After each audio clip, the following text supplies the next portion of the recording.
Hello everyone, welcome to Diksha Karnataka YouTube channel. I hope everyone is preparing hard for their midterm exam, and if you are watching me, please say hi in the chat. Let me check the live chat. Yeah, right. So if you are having trouble in your any trouble in your preparation for midterm, you can come and ask me right now. I will be available, and also I am going to discuss very important part for your midterm preparation. So let me tell you what I am going to do. So I am going to discuss all the questions from the chapters electric charges and fields, electrostatic potential and capacitance, and current electricity. So all these three chapters will be covered in this 1 hour lecture, and if you are here with me, please give me a thumbs up. Okay, I will wait for few minutes before continuing with the lecture. Right, so first we will start with the first chapter, electric charges and fields, obviously, and then we will be moving on chapter by chapter. First we will solve some MCQs, and then we will see whatever other questions that might come from this chapter. Right, so and also let me know if you are watching our midterm series that we are doing. All the teachers are doing lectures from each and every chapter, rapid revision, then we also are doing MCQs, one shot, and then all 2, 3, 5 marker questions from that chapter itself. So all one chapter, if you watch those 3 videos, they are not very long as well. So if you watch them, your entire chapter will be covered. So if let me know if you are watching. Yes, good evening Rakshita. So let me start with the first chapter, and I hope slowly students will join in. So electric charges and fields, I am starting off with MCQs. So first MCQ is this one. The SI unit of electric charge is, so SI unit of electric charge, very tricky question. Coulomb meter, coulomb per meter, coulomb per coulomb. Right, very tricky question. So let me answer this tricky question for you. I am not taking answer right now. I will wait for a little bit more. When more and more students join in, then I will start taking answers. Otherwise only 1 or 2 students are right now available here, so maybe it will not be wise to waste time. So SI unit of electric charge is basically coulomb, nothing else. Okay, no, not tricky question, it is the easiest question possible, but it did came in one of your previous year papers, so that's why even though it's easy question, it is this kind of questions are also coming. So be careful, don't miss out on easy questions that is going to come in your exams. Now this question again, another tricky question. The total electric flux through a closed surface in air is equal to 1 by epsilon naught times the total charge enclosed by that surface. This is the statement of, so this is a statement of something. So we know that this is a statement of Gauss's law of electrostatics. So Gauss's law of magnetism is not the answer, Gauss's law of electrostatics is the answer. So correct, obviously Gauss's law of electrostatics, we will mark it. Now let's move on to yes, Aisha, hi. Now I see few of you have joined in. So now let us answer the question number 3 together. Okay, so 2 easy questions I have answered. Now third question, I will take the answers from you. So if you know the answer, mention the question number and then the correct option. That is the way I like to get responses from. So if you are answering this question, mention 3, and if option A is correct, you mention 3A in the chat, or just 3A. Okay, 3A, 3B, 3C, whatever answer you think is correct, please mention then that in the comment, so that I can continue quickly. So I have to complete 3 chapters today. Don't worry, it will not be more than 1 hour. It will be I will try to keep it less than 1 hour, but so that you can go and check whatever lecture that is scheduled for today. Maths lectures are scheduled, so you don't miss out on that as well.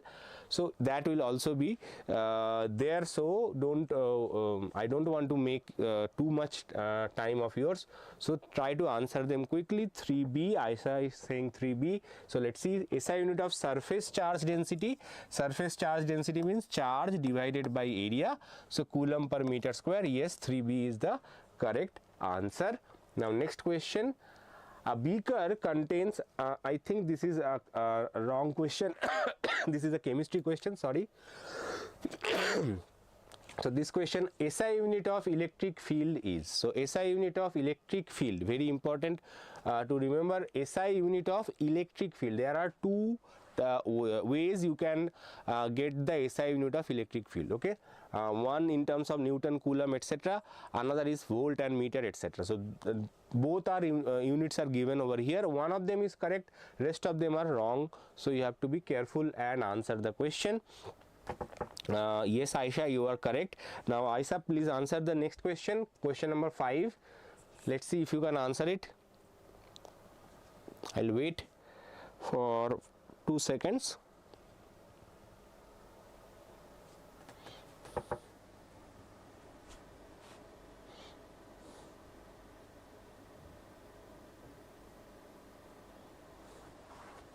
Okay, so the SI unit of electric field is Newton per Coulomb. Option C is correct.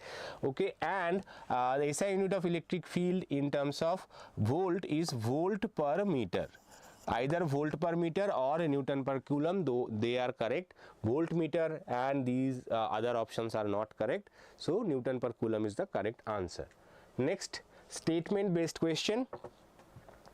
The electric field lines never cross each other. So electric field lines, two electric field lines, they never cross each other. Okay, so why so? If electric field lines cross each other, the field at the point of intersection will not have a unique direction, which is not possible. So basically electric field basically represented by the tangent drawn at any point. So if you want to find the electric field at this point, you have to draw the tangent at that point. So that's how you can get the electric field direction. Now if they intersect, if two electric field lines intersect each other, then at the point of intersection what happens is that we get two direction of electric field. Okay, but electric field is a vector quantity. Vector quantity have only one unique direction. Okay, so but if they are intersecting, then we would have two different direction, which is not possible for a vector quantity. So vector quantity do have a direction, but only one direction, not multi-direction. Okay, at same point, in individual points it will only have a single direction, so uniqueness is not valid. So definitely both statements are correct, and statement 2 is the correct explanation of statement 1. So option A is correct in this case. Now next question, this is very interesting question, try to answer it. 4 charges are placed at the corners of a square PQRS as shown in the figure. Right, you can see the figure. The direction of the resultant electric field at the intersection of the diagonals is, so you have to find the resultant of the electric field at this point, okay, at the point where they intersect. Right, try to answer it. I will give you some time to answer. Okay, what is the direction of resultant electric field at point O? At point O, what is the direction of resultant electric field? 7C, towards R. Let's see. So let's see. So here you can see that this is a positive charge, this is a positive charge, this is a positive charge, this charge is a negative charge. Now if in a diagonally opposite point, if you have positive charges only, then the electric field due to this positive charge will be in this direction, electric field due to this positive charge will be in this direction, and they are equal in magnitude, so they will cancel each other. So they will cancel each other out, so no electric field possible in S and Q direction. Now what about electric field due to P? Electric field due to P will be in this direction, right? Why? This is positive charge means it will be always away from. Now this is a negative charge, so the electric field due to negative charge will be towards, so both this electric field will be added up. So added up means the resultant electric field will be towards R, so it will be along OR or towards R. So towards R is the correct answer, so option C is correct. Yes, Aisha, you are correct. Now next question, let's see this question. The following figure shows the electric field around two charges. Okay, so electric field diagram is given over here. If you can see the arrows, so arrows are right like this, okay.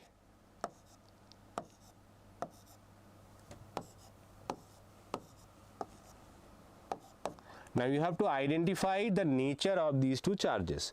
Okay, nature of these two charges. So Q1 positive, Q2 negative, Q1 negative, Q2 positive, both charges are positive, both charges are negative. So let's see. If you can answer, please mention that in the comment section below. Now if you see that electric field lines due to both the charges are going away from. So if the electric field lines going away from, then they are basically positive charges. In fact, both charges are positive over here because both electric field lines are going away. So that means both charges are positive. So option C is correct over here. Right? Now next question. Dash placed in an electric field experiences a force in the direction opposite to that of the electric field. Yes, correct. 8C is correct. Now answer the question number 9. Dash placed in an electric field experiences a force in the direction opposite to the electric field. So you have something which you placed in an electric field. Okay, so electric field suppose in this direction and you placed a charge. Okay, now this charge is experiencing a force in the direction opposite to that of the electric field. Okay, so which of the following can have a force which is acting opposite to the electric field? Okay, so electric field, a force acting on a charge due to electric field is given by Q into E.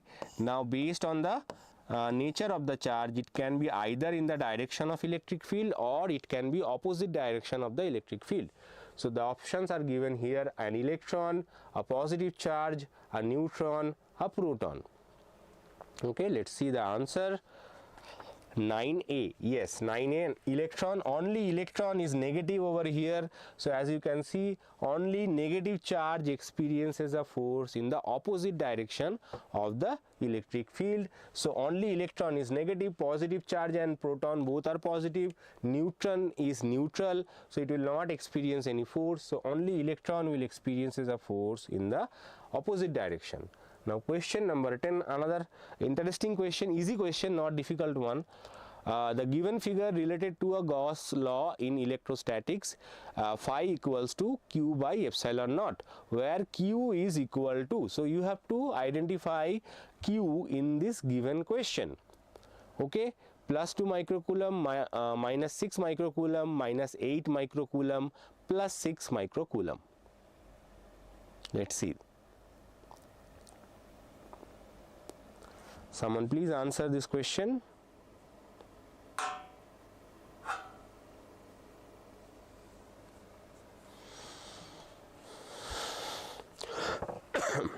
So if you see that here, this boundary actually represents the Gaussian surface, right? Obviously, if some closed shape is there, means this is the Gaussian surface.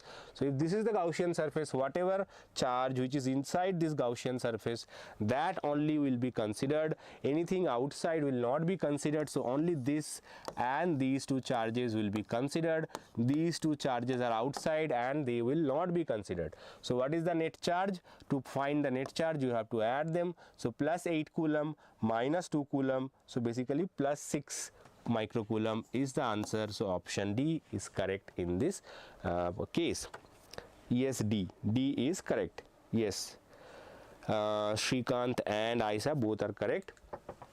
Now let's see the other questions that might come from this chapter. So you have to remember these questions. Now if you want the answers for these questions, obviously I have covered each and every question in my 2, 3, 5 marker section of this chapter. So you can go and check this out. But if you want to revise it quickly, so you can check these questions. If you have completed this question, done. If you've done all these questions, then your chapter is over. So you can mark it like like this. Okay, if you want the PDF of this lecture, definitely you have to join our WhatsApp channel. The link is given in the description. State and explain Gauss's law of electrostatics. Write Coulomb's law in vector form. Explain the terms. Also, this can come as another form. State and explain Coulomb's law. So this is the direct statement, and Coulomb's law in vector form is another statement. Okay, another form. Okay, everything is discussed. Sketch the electric field lines of force due to a point charge Q if Q is less than 0, Q is greater than 0. Define electric dipole moment. Mention its SI unit. Torque on an electric dipole. Very interesting question. Properties of charges, common, very common. Properties of electric field lines, another very common question. So these are all 2-3 marker questions that you can expect from this chapter. In the 5 marker derivation section, electric field due to a dipole on the axis of the dipole as well as equatorial plane of the dipole, both are important. Electric field due to a charged straight long wire is also important. Electric field outside a charged spherical shell, easy but important. Okay, and 5 marker numerical questions will come from this chapter, so you have to practice numerical questions from this chapter as well. Everything, all the questions including numericals, I have covered in my 2-3-5 marker video. If you have not watched it, you can go and check that out. Now let's move on to the next chapter, electrostatic potential and capacitance. Okay, so electrostatic potential and capacitance. Let's continue with the MCQs. The angle between equipotential surface and electric field is, so equipotential surface and electric field is 90 degrees, 0 degrees, 180 degrees, 45 degrees. So equipotential surface and electric field. Very interesting. Aisha, all the lecture notes are shared in our WhatsApp channel. We will get a pehle ke means what lecture, all the lectures that is published, at least physics. I am personally managing the folder, so it is all the things are updated in the Google Drive. The links is same. The link that we have shared with you in the WhatsApp channel is same. It's same. You just need to go into the same link, bookmark the link, and whenever a lecture is over, the PDFs will be available and uploaded in the drive. Okay, I will ask our admin to share the link once more, and I will also ask other teachers if they have not updated the PDFs, that will be updated. My lectures personally is all up to date. I have updated the current electricity chapter that went last Sunday, that was missing. I updated that as well. Okay, option A. Let's see, the angle between equipotential surface and electric field is, option A 90 degrees. You are saying 90 degrees, yes. So equipotential surface and electric field, they are perpendicular, so that means the angle is 90 degrees. Option A is correct. Next question, the electric potential due to a negative point charge at a distance r is, so electric potential due to a negative point charge at a distance r is positive, and it varies as 1 by r, positive and it varies as 1 by r square, negative and it varies as 1 by r square, negative and it varies as 1 upon r. Now let's see the answer.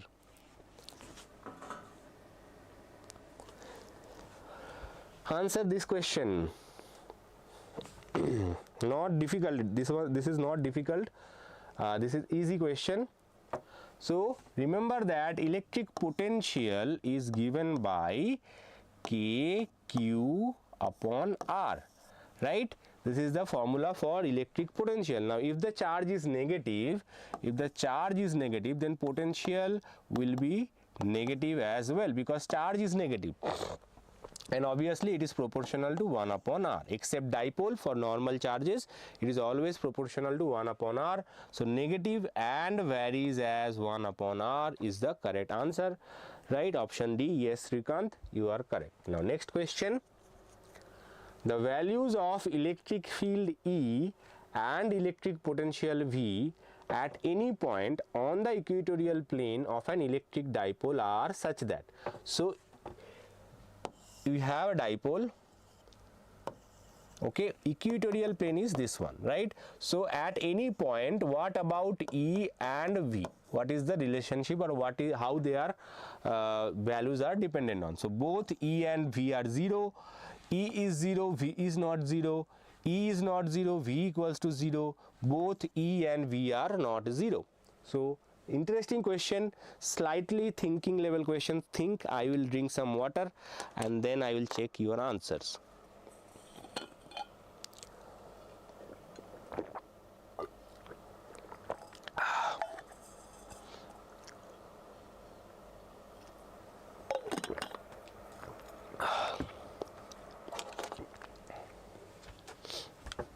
Option B, Mood Baby is saying C, Aisha is saying, okay, Srikant is saying option B.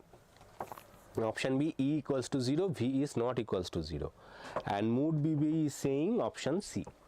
So option C is correct in this case. So if you remember that while calculating the electric field, we have calculated electric field on the equatorial plane of a dipole. We have calculated, the equation exists, right? So it was 1 by 4 pi epsilon naught P by R cube. There was a negative sign when we calculating the electric field in vector form, right? Right, so this is the expression for electric field on the dipole axis, equatorial plane. Sorry, so equatorial plane, if it was 0, then it would equals to be 0, right? So electric field is definitely not 0. Now what about electric potential? Electric potential will be 0 because this is plus Q, this is minus Q. Okay, both charges are equal at equal distance. Okay, so equal distance, plus and minus charges equal distance. So if potential due to this is plus KQ by R, this will be minus KQ by R. So potential will be equals to 0. So electric field is not 0, but potential is 0. So definitely option C is correct. So remember this is a simple trick, that electric field is not 0 definitely, because you are actually calculating the electric field in the first chapter, right? So potential is 0 because the charges are opposite and they are equidistant from the equatorial plane. So that's why on the equatorial plane potential is always 0, right? Hi Bharat. Okay, you are Bharat. Hi Bharat. I will call you Bharat only because you mentioned Mood Baby. That's why I was calling. I don't know your name, right? So if you are writing your name in the in your character, then only I will know, right? Now, which one of the following is the unit of capacitance? Farad, Coulomb, Volt, Tesla. Easy question. I don't want to waste too much time on this. So Farad is the unit of capacitance, rest of them are different quantities. Now let's move on to the next question. A spherical conductor of radius r, this is interesting question. Spherical conductor of radius r carrying a charge of plus q. The ratio of the electric potential corresponding to a point on the surface of the conductor and a point at a distance 2r from the center of the conductor are in the ratio. So let's see. So spherical conductor of radius capital R. So we have a spherical conductor of radius r, and they said that the ratio of the electric potential corresponding to a point on the surface of the conductor, so on the surface means here, and to a point which is at a distance 2r from the center of the conductor.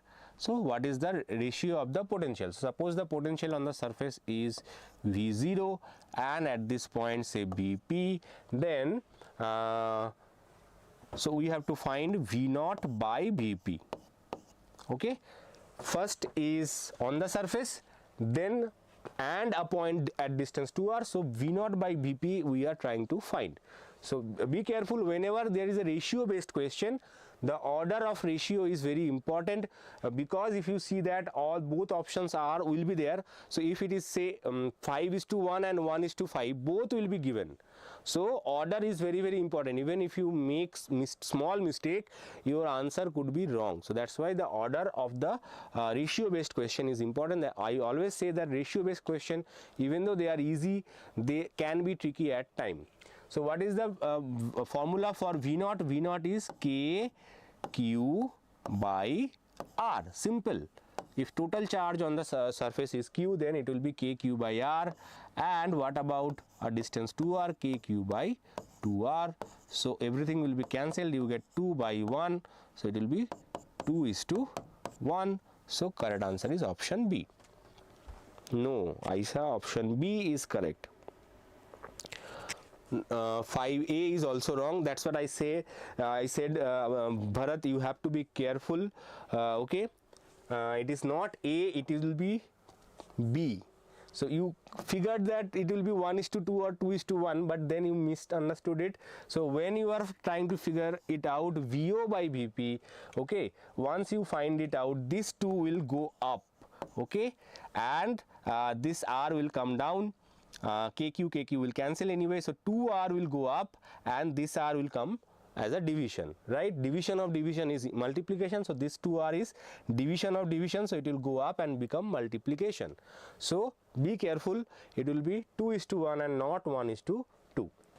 Now next question, another easy question.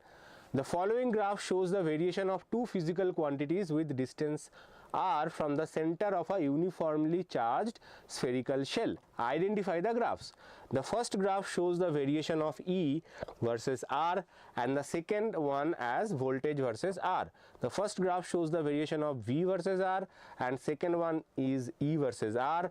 Both graphs shows the variation of V versus R. Both graphs shows the variation of E versus R. So you have to identify which graph is what. One of them is V versus R, one of them is E versus R. Which one is V versus R, which one is E versus R, you have to identify. Not difficult question. Hi Khalid, how are you? So last question, Bharat, Shrikant, Aisha, all are wrong. So now try to answer this question little bit, think a little before answering. Aisha is saying 6A. First graph shows variation of E versus R, second one shows V versus R. Is it right?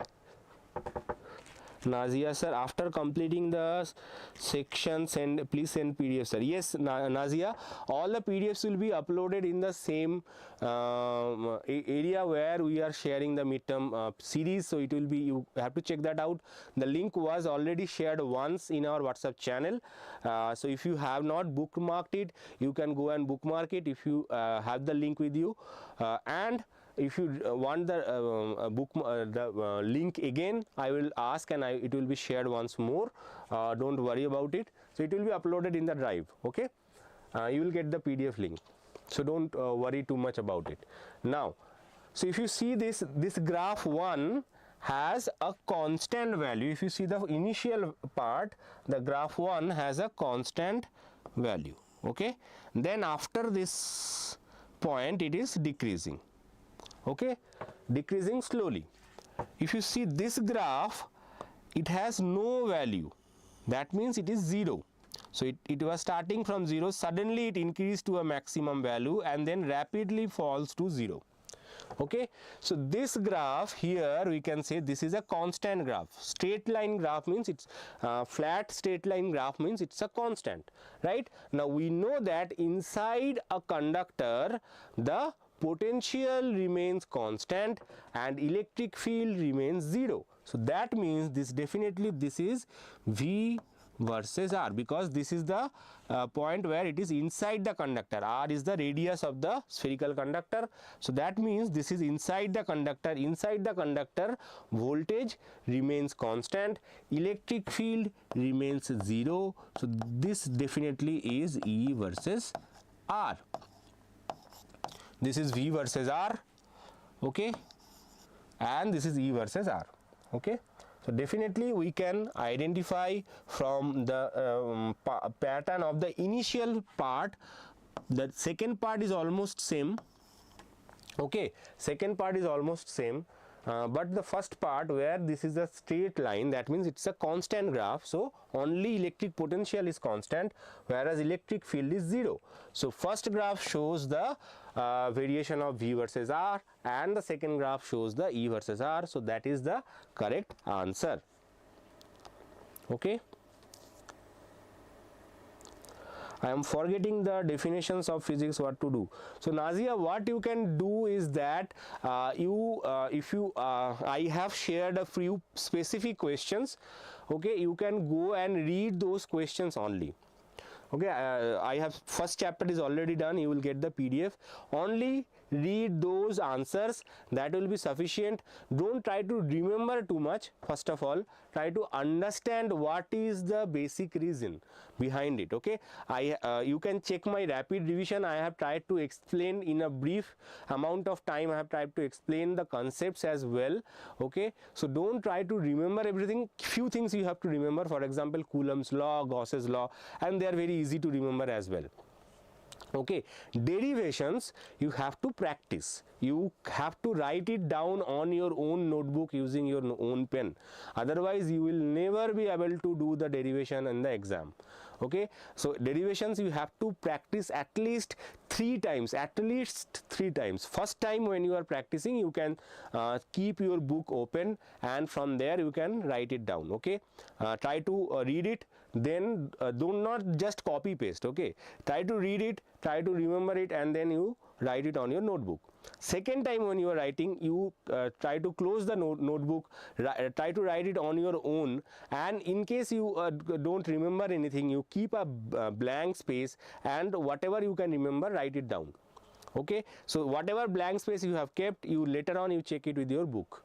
Okay, that's how your retention will be improved. And lastly, third time when you are practicing, it will be completely, cannot trust on your book, you have to do it on your own. Whatever wrong and right you are doing, after your writing is done, then check it with your book that what mistakes you have made. So this is how you can improve your derivations remembering part. Okay, definitions and concepts you can remember by after. If you still struggling with that, I have shared the notes, class notes. You can read them, they are very easy to remember. The languages is very easy. Also the derivations I have tried to do as simplified as possible. So that is one thing you can definitely do. Don't try to remember a complicated things. Too much complicating things will only harm you, it will not help you much. Okay, for example, the MCQs that we are doing, I am also explaining the concepts, so through that you can remember some concept. Okay, it is not only about this question or this answer. Okay, this is also involved some concepts, so that concepts, through solving this question, whatever concepts you are learning, that concept try to remember it. Okay, the electric field inside a conductor is 0. Yes, this is a correct statement. All the charges reside only on the surface of the conductor. This is also a correct statement. Now tell me if these two statements are the second statement is correct explanation of the statement 1 or not. That is the point that you have to judge. So I am giving you a hint, both the statements are correct. Now you have to identify whether it is a correct explanation of statement 1 or not. If it is correct explanation, option A will be answer. If it is not a correct explanation, option B will be answer. C and D you can definitely ignore in this case. So I am giving you a 50-50 hint. You have to identify and then you have to answer it. So Aisha is saying option A. Shrikant is saying option B. Sir, can you please say when will you restart Sankalp series, JEE Vibes? So we will be starting JEE Vibes very soon. Don't worry, Sankalp series will be back. Let us just wrap it up the midterm process. Okay, midterm lectures are taking a little time for us, so we do not getting time to record Sankalp series. All the teachers are busy as well. So, but we will soon bring it back. Okay. I hope you got your answer. 7A is answer, not 7B. Now if you see that, why it is so? So if you see a conductor, suppose the easiest conductor to consider is a spherical conductor. So if you give it some charges, all the excess charge will stay on the surface, right? So all the excess charge will stay on the surface. Now if you consider why the electric field inside is 0, if you construct a Gaussian surface inside, then you will see that is there any charge enclosed? So if you consider this as your Gaussian surface, the charge enclosed is 0. So charge enclosed is 0 means E dot ds equals to 0, right? So E must be equals to 0. So even though it is not you cannot say this is a direct explanation, but in a long term explanation this is definitely is the reason. Okay, so this basically correctly explains to the fact because of it is involving the Gaussian law. Gaussian law says that if no charge is enclosed, then the flask will be 0, and that's how electric field will be 0. So definitely this is the correct explanation. No charges means no electric field. Electric field is 0. So all the charges stay on the surface. So inside it will be electric field will be 0. So it is a correct explanation. Option A is correct, not option B. Now another interesting question. An imaginary sphere of radius r is drawn around a charge q, keeping the charge q at its center. The work required to move a test charge q from point A to point B. So we are moving a test charge q from point A to point B. What is the work done to do so? Q into 2r, 0, q v A, q v B. Let's see who can answer this question.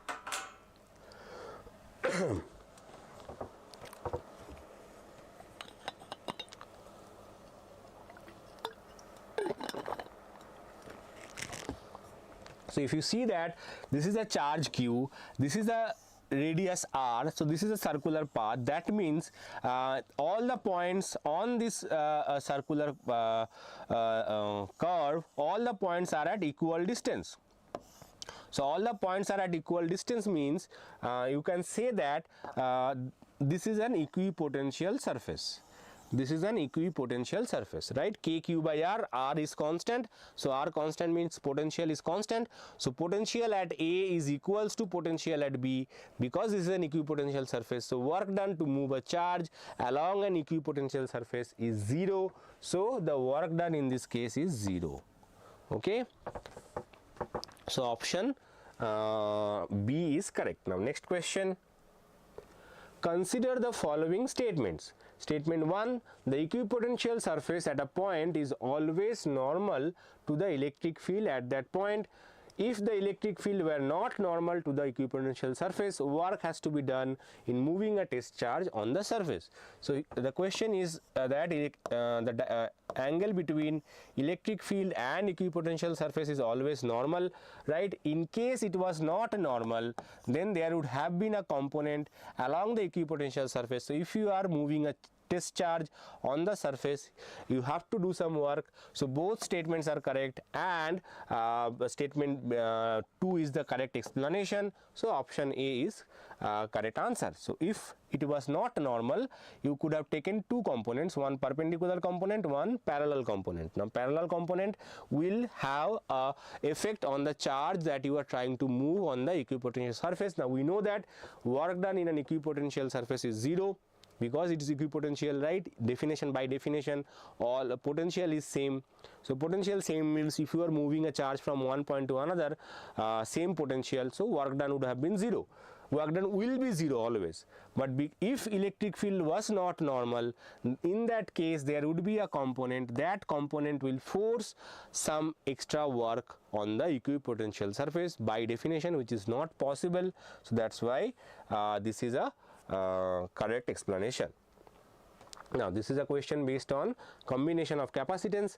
The equivalent capacitance of the combination is, so here we have three capacitors C1, C2 and C1, C2 and C3. The equivalent capacitance of the combination is, you have to find the equivalent capacitance. So first what we will do, we will simplify these two capacitors. Now if you see these two capacitors, they are connected in series. So in series equivalent capacitance is given by C1 C2 by C1 plus C2, right? Capacitors are behaving opposite to that of the resistances, right? And now this combination is connected in parallel with C3. So this combination is connected in parallel with C3. So we just need to add C3 with this, so that we get the total capacitance. This is the total equivalent capacitance of this combination. But if you see, none of the option is given like this, so you have to simplify a little bit more. So C1 C2 plus C3 into C1 plus C2 divided by C1 plus C2. Okay, so it will be C1 C2 plus C1 C3 plus C2 C3 divided by C1 plus C2. So if you see the option, correct answer is this one, option D. Okay, only thing is there will be C3 C1 here. Okay, this is not 4, this is 1.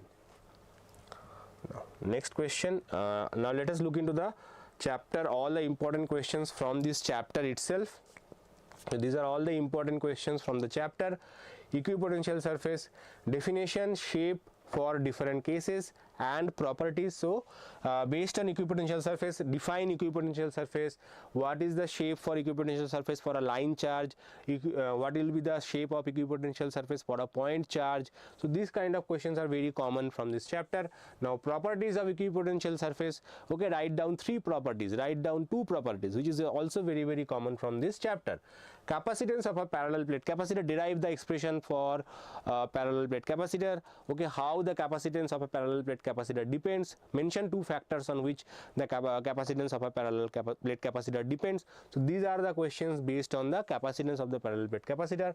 Combination of capacitor, okay, derive the expression for 2 capacitors in series, 2 capacitors in parallel. So that those 2 small derivations are also important as a 2-3 marker question.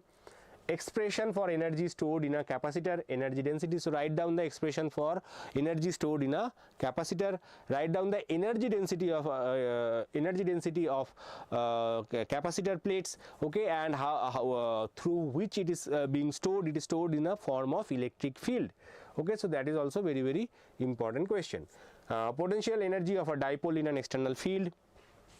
So if you apply external electric field, what will be the potential energy of a dipole? Polar and non-polar molecules, based on polar and non-polar, either differences or some properties of polar molecules might come, so you have to check this out as well. Now 5 mark derivation, the expression for electric potential at a point due to a point source of charge. This is the most asked question, one of the most asked question. You can even consider this to be a fixed question. Almost each year this question is coming, so there is a high chance it will come in your midterm exam as well. So practice this derivation very well. Electric potential due to a dipole. Now this is optional preparation.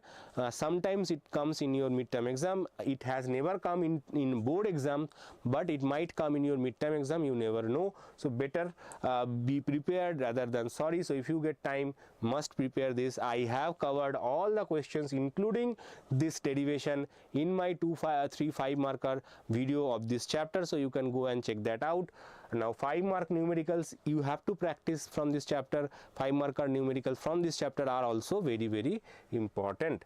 Now let's move on to the next chapter, current, electricity or electric current. Let's see the questions. Statement 1, the resistivity of metals increases with increase in temperature. Statement 2, increasing the temperature of metals causes more frequent collision of electrons. So resistivity of metals increases. Harshita is saying notes are not available in the group. Harshita, notes will be given in form of a link. You have to go to that link, click on that link, then you will get a drive, Google Drive location. Okay, if you are using a laptop, you can download the files in your laptop. If you are using a mobile app, then you will get a Google Drive location, then you can mark it as my favorite, so that whenever we are updating that Google Drive, you will get all the files in the same drive, okay, and you can access it through your own drive as well. You just have to mark it favorite, okay, so that it will always get synced and you don't miss out on any lecture notes. My lecture notes are already uploaded. As I said, I'll ask the other teachers as well. By tomorrow you can expect all the lectures which are live. You will get the PDFs of those, okay. So resistivity of metals increases with increase in temperature. Yes, resistivity increases. Resistivity is directly proportional to the temperature, and resistivity is directly dependent on the how electrons are moving. So higher the temperature, electrons will collide faster, so relaxation time decreases. So less relaxation time means higher resistivity. So definitely both 1 and 2 are true, and 2 is the correct explanation. So option A is correct in this case as well. Now next question, identify the wrong statement. Identify the wrong statement from the following. The drift speed acquired by free electrons per unit electric field is called mobility. Okay, so drift speed acquired by free electrons per unit electric field is called mobility. Yes, so this is a correct statement. The conductivity of semiconductors decreases with increase in temperature. So conductivity of semiconductors, if you consider semiconductors, their conductivity increases as you increase the temperature. Conductivity and temperature both increases only for semiconductors. For normal metals it is opposite. So conductivity of semiconductors decreases with increase in temperature is a wrong statement. Other statements you can check. The conductivity of conductor decreases with increase in temperature. Yes, correct statement. Alloys are widely used in the construction of standard resistors. This is also a correct statement. Now, a wire has a non-uniform cross-sectional area as shown in the figure. A steady current I flows through it. Which one of the following statement is correct? The drift speed of electron is constant. The drift speed of electron increases while moving from A to B. The drift speed of electron decreases while moving from A to B. The drift speed of electron varies randomly. Now, drift speed of electron cannot vary randomly. Okay, it has a relation. Now, if you see this wire, okay, it has a smaller cross section over here and a larger cross section over here. This is the wire, right? Now, so this is the area A, and drift speed at this area is VA. Now, if this area is B and drift speed is VB. Now, like the equation of continuity, if you remember in the fluid motion, drift speed also obeys the same principle. So area into drift speed is constant. So area into drift speed is constant. So VA by VB will be B by A. Now, if you see the graph in that picture, B is bigger than A. So B is bigger than A means this must be greater than 1. So if this is greater than 1, then VA must be greater than VB. So as you are moving from A to B, the drift speed is decreasing. So initially it has a higher value, slowly it is decreasing. So the drift speed of electron decreases as it is moving from A to B. Option C is correct for this question. The resistivity of metallic conductor dash with decrease in temperature. So resistivity of metallic conductor decreases with decrease in temperature. So if you are decreasing the temperature, resistivity decreases, okay, conductivity increases, so it will be decreases, right? Next question. If in the experiment of Wheatstone bridge, the positions of cell and galvanometer are interchanged, then the balance point will be. So if you interchange the position in case of Wheatstone bridge, we know that Wheatstone bridge is like this.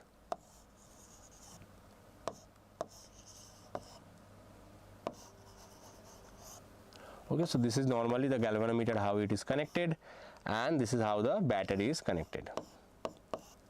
So now if you interchange them, how the Wheatstone bridge will look like?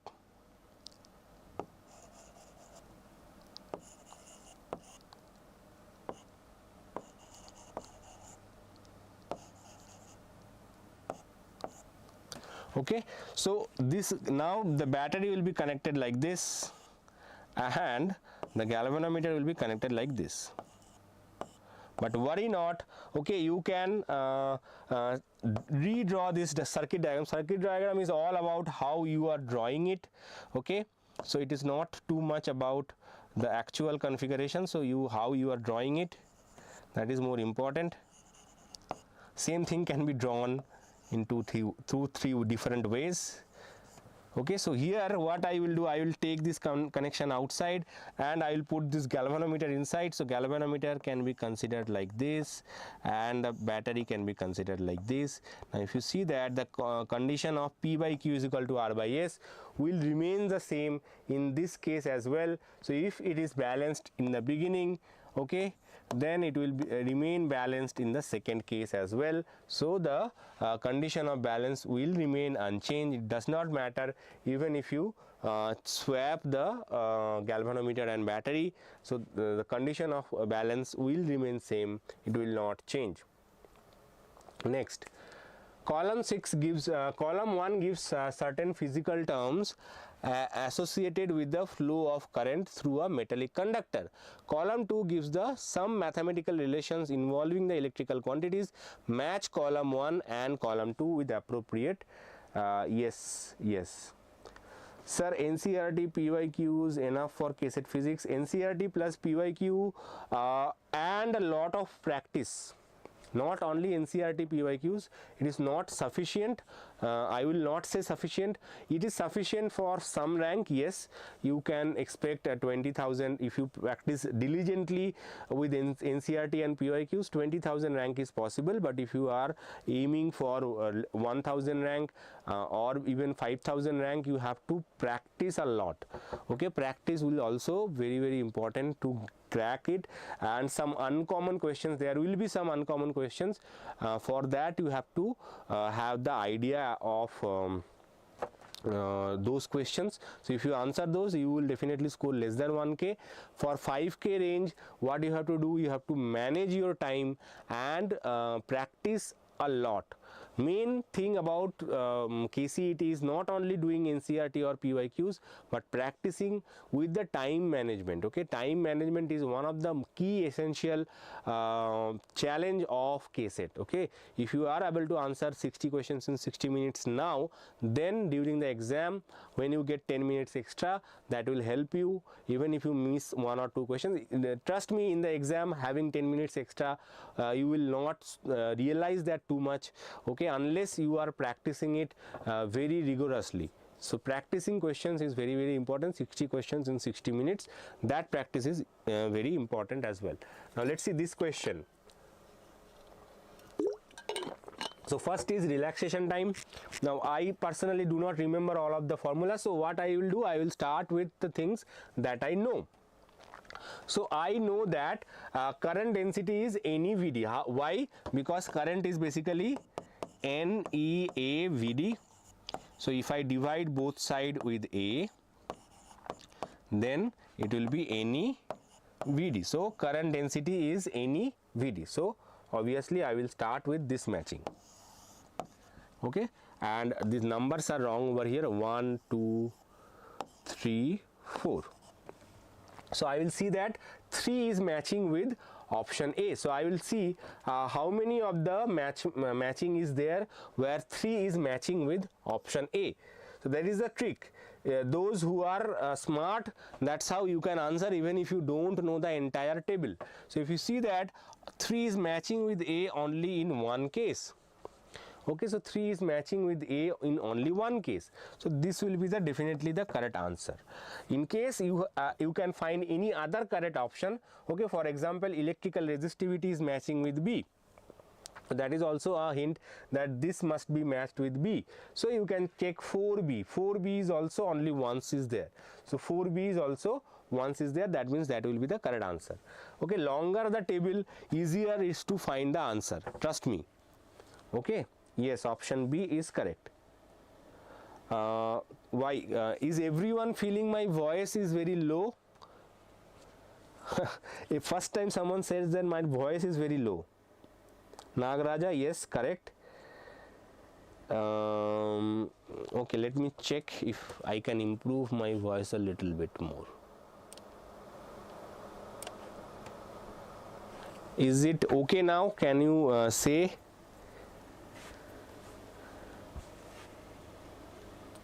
Hi, Bharat. Now tell me, can you? Is my voice improved a little bit more than before? No.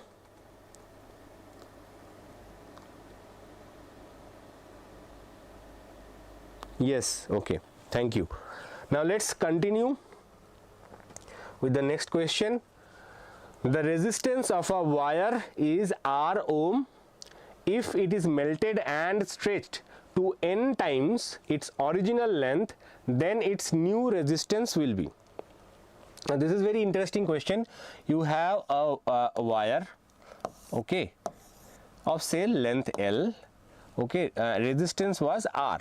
Now you melted it, and if you melt it and rewind it into a longer wire, what will happen is that, okay, what will happen is that its length will increase definitely, but its area will also decrease. So initial area, suppose it was A, the new area will be A by N.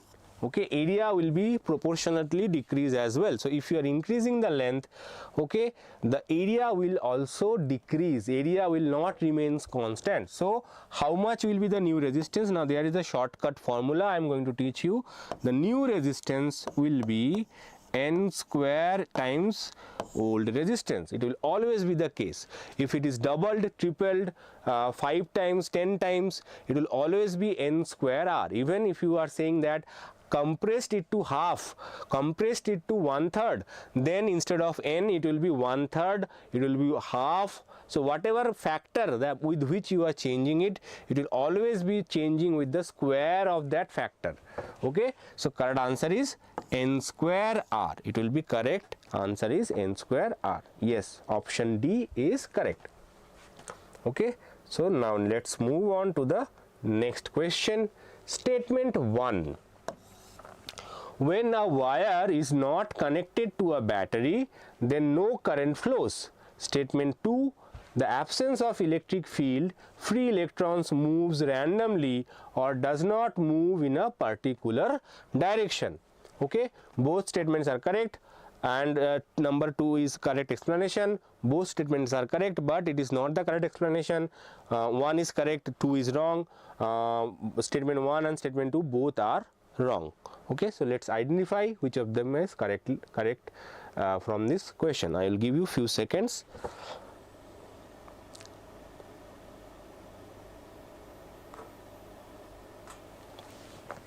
So if you see that when wire is connected to a battery, what happens is that, okay, definitely it allows the electric field to grow, and because of this electric field the electron starts moving in a particular direction, that we call drifting of electrons. But in case it is not connected to a battery, there is no such electric field, so electrons will definitely move in the random direction, and random motion, sum of random motion is always 0.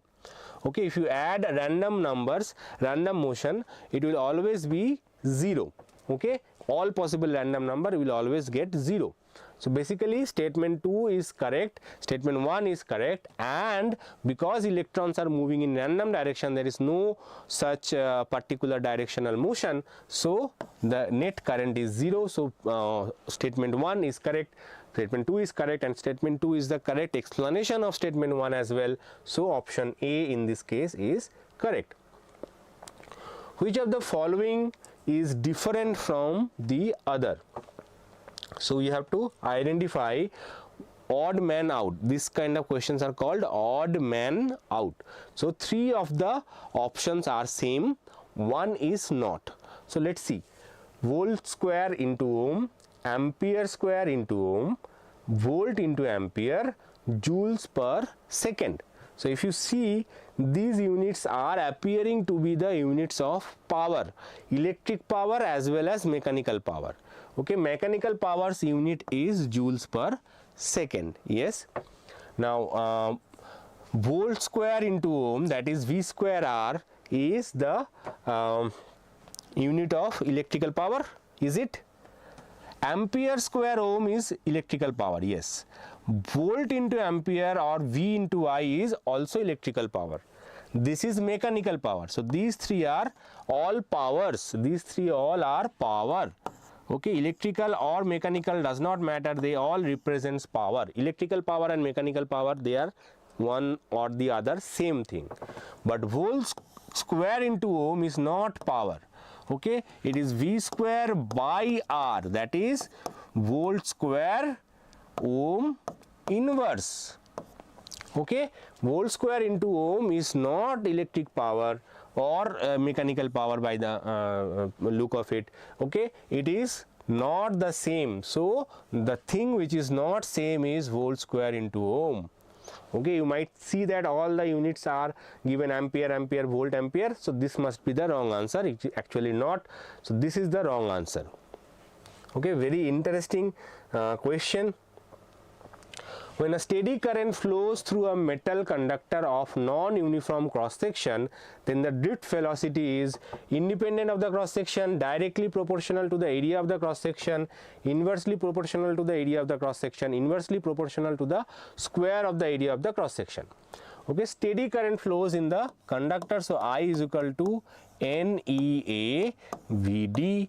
So drift velocity will be given by I by NEA. Now I is constant, N is constant, E is constant, so drift velocity is inversely proportional to the cross sectional area. So it is inversely proportional to the area of the cross section. So option C is correct in this case.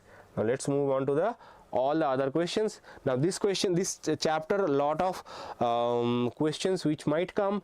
Definition of drift velocity, mobility, relaxation time, their expressions. So everything you have to remember. I have discussed all these questions in my 2, 3, 5 marker section of this chapter. So you can go and check that out if you have not checked. Limitations of Ohm's law, very important.